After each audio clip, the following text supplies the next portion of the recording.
Oh my gosh, this has to be perfect before I can send it.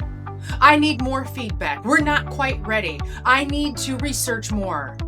This whole idea of perfectionism, have you ever had that? Where everything has to be perfect. And because it has to be perfect, you are failing to launch something or move forward. Well, this is a story about one of my clients that had that challenge and we worked through it. Her goal was to expand her network and go for the next level of role. And so she had to send out an email to support that. And she had rewritten that email about 3 or 4 times and had it sitting in her drafts folder for about 14 weeks. I finally came to her and I said, "Why does it have to be perfect?" And she's like, "Because I want to make sure that I put forth a good impression." I said, "Well, what if it's not good?" And she said, "Well, Lila, then people will know that I'm not as smart as they think I am."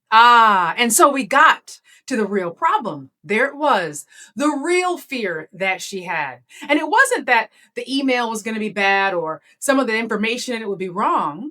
It was more of she felt like it wouldn't be well received and that she might be exposed. That imposter syndrome that she had was coming out in a different package. So she kept perfecting. She kept polishing. She kept hiding. She kept waiting to consider, to think about. And guess what happened? Nothing. Nothing happened. Have you ever been in that situation where things are just not moving forward? Or you think something has to be better or more polished? And the truth is, you're just procrastinating because you are afraid. Oh man, once you name it, once you accept that, then you can improve it. Just so you know, perfectionism isn't about quality, it's about control. If you never ever start something or ever send that email or never launch that business, guess what? You never have to be wrong. You never have to risk any judgment. You never have to risk failing publicly. And that is hard. Man, can I relate to that? I can relate to it so much because as you start to put your brand out there, like this video, people may not like it. And you put it out there and it's risky. So I get it. However, you also put at risk never actually being seen. The world needs more of our voices. And if we don't start, we'll never be seen. So today I'm giving you the exact framework that I use to help these perfectionists, including I used to be a perfectionist, finally move forward and launch that thing, launch that idea, send the email, move forward.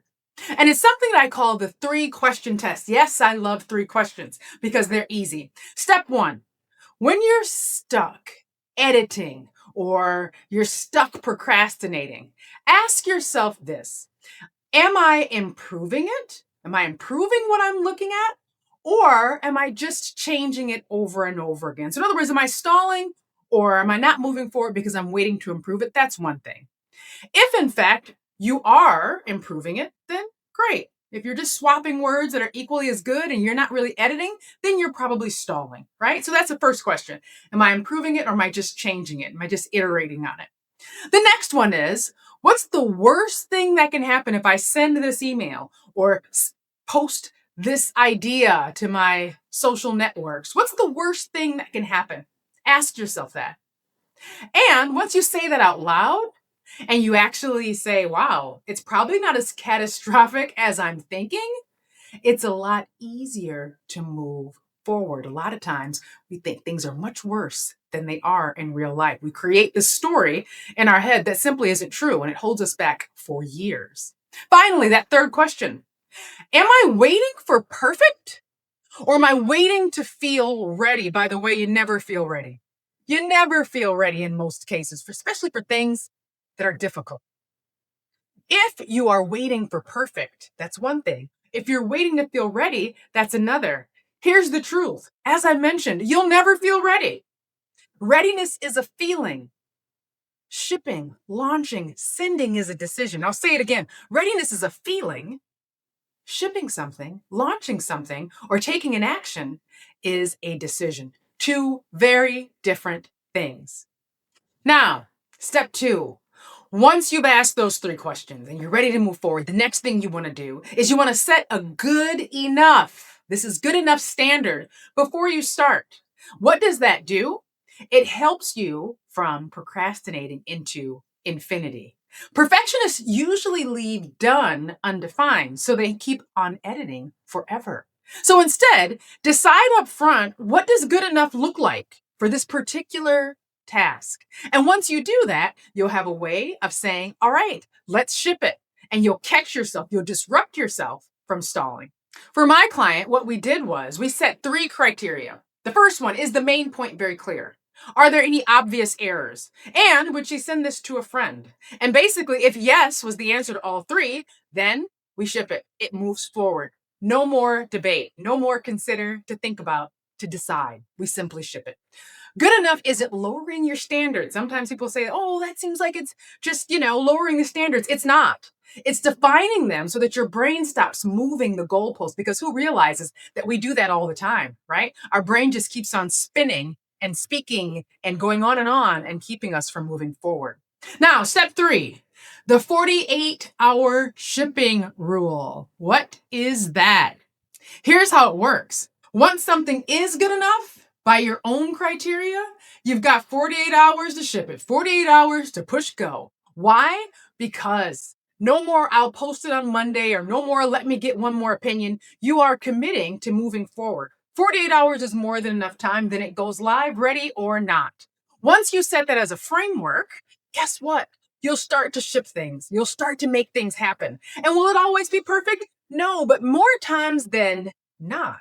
It doesn't need to be perfect. It doesn't need to be perfect. We just create that in our brains. Why is 48 hours the number? Because that's long enough to sleep on it, but it's short enough that you can't hide. My client used this rule and she went ahead, and I think she was posting something as well as sending that email, even though she wasn't ready, even though she was a little bit scared. And guess what? She got exactly the response that she wanted. Yeah. So instead of waiting, instead of considering, instead of waiting for perfect, go ahead, have that conversation, send that email, post that thing, because you never know what could happen from something you almost do. Question test to know if you're perfecting or if you're stalling. 2, set your good enough standard before you even start. Disrupt yourself, especially if you know you're one of those people who needs perfect.